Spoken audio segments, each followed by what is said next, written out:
Hey folks, how y'all doing? Welcome back. And you're saying, what do you got there, Tom? I've got some boneless, skinless chicken breasts.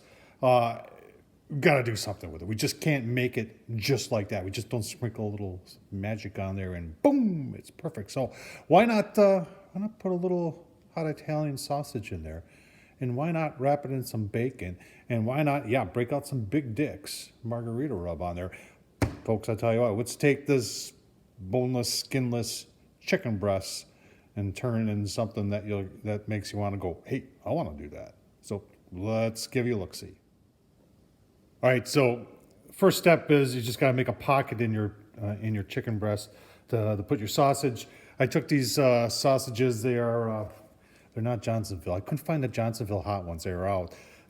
So I took them, I cut them in half, and I really wish I could have found the Johnsonville, because the Johnsonvilles just hold together so much better. So, you take the casing right on off, and then you just got sausage, pork sausage, without the without the casing, and then you just want to stuff it into your cavity there, and you can make it a little bit bigger if you want to. I guess I could have made this one just a tad bit bigger.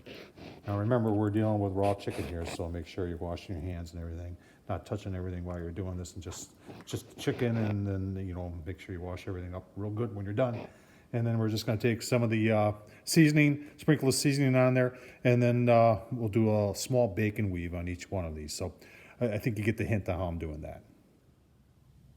You were asking yourself the whole time, what's he going to cook on today? Yeah, there's the Weber Platinum One Touch. This is like a 2011, folks. If you can find one of these on Craigslist or on Facebook Marketplace, they're awesome. I just love them.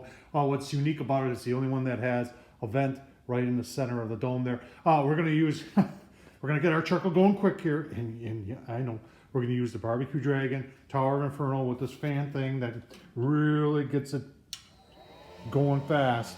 And I've never had a charcoal starter get as much comments and criticism as that thing has. But folks, chill, all right? I'm going to use it. I'm going to get my fire going fast. If you don't like it, I understand, but this is what I'm going to use. So let's get her fired up. All right, I know. But if you're looking for a fast way to start charcoal after work, folks, that's it right there. It's dark out. I want to get this going. I don't have time to wait. So this just gets it rocking and rolling, and we'll be able to get those chicken breasts on here in just a couple minutes. All right, bacon weave. You've seen me do it before. Super simple. If I can do it, you can do it. I always try and use some cheaper bacon. Sometimes if I find some really thin cut stuff, it seems to work better than the thick cut, better chance of it browning up. And once again, I forgot to put wax paper down. So you got to kind of get your bacon started here. So that's going to be the real challenge here. If I was thinking here before I did this, I would have used some wax paper, but you can see you can still do it without it. And my shoulder's in the way, sorry. So just kind of keep on going like that. And there you go. So that's your chicken. So I'll get the other two done, get them on the grill. All right, folks, chicken's been on for about 15-20 minutes while I did up the dishes. Vent situation, vents are open full on the bottom, vents are open full on the top. I want to do this kind of hot and fast. If you were looking at that charcoal holder, I keep forgetting to say that's from Adrenaline Barbecue, and that's a slow and sear. And if you don't have one for your Weber grill, folks, you should look at getting them, because they are awesome. They do a great job.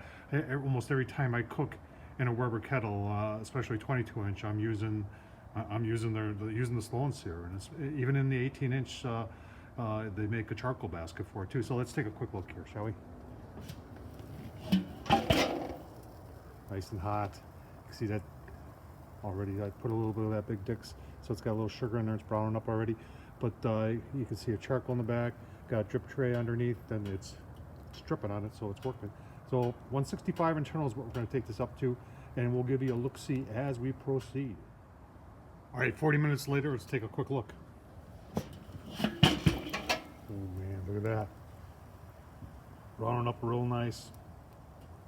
Probably go another 10 minutes, and then I'll take a temperature. Stay tuned. All right, 10 minutes later, we're not even a full hour yet, so let's take a quick look here.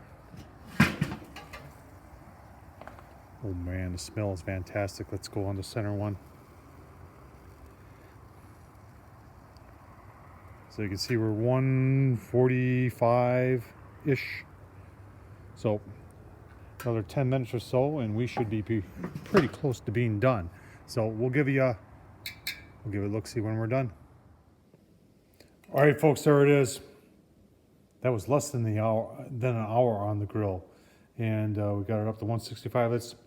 I covered it for 10 minutes with some tin foil, aluminum foil, I should say.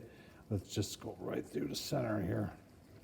It's the one that was on the inside, and there she be. Look at that, you know that's done. And take a little slice. That bacon, really did a great job.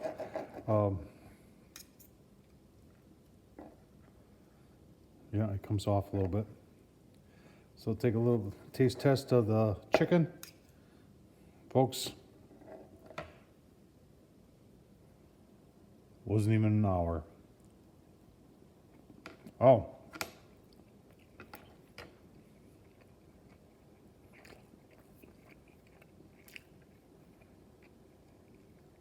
It's good.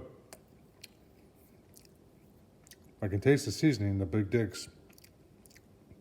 Then the sausage and the bacon. Folks, I'll tell you what, you want to take some boneless, skinless chicken and turn it into something that's awesome? Look at that. That's awesome. Thumbs up, leave a comment. Tom Horseman at YouTube. Folks, appreciate you watching. I really do. Thank you.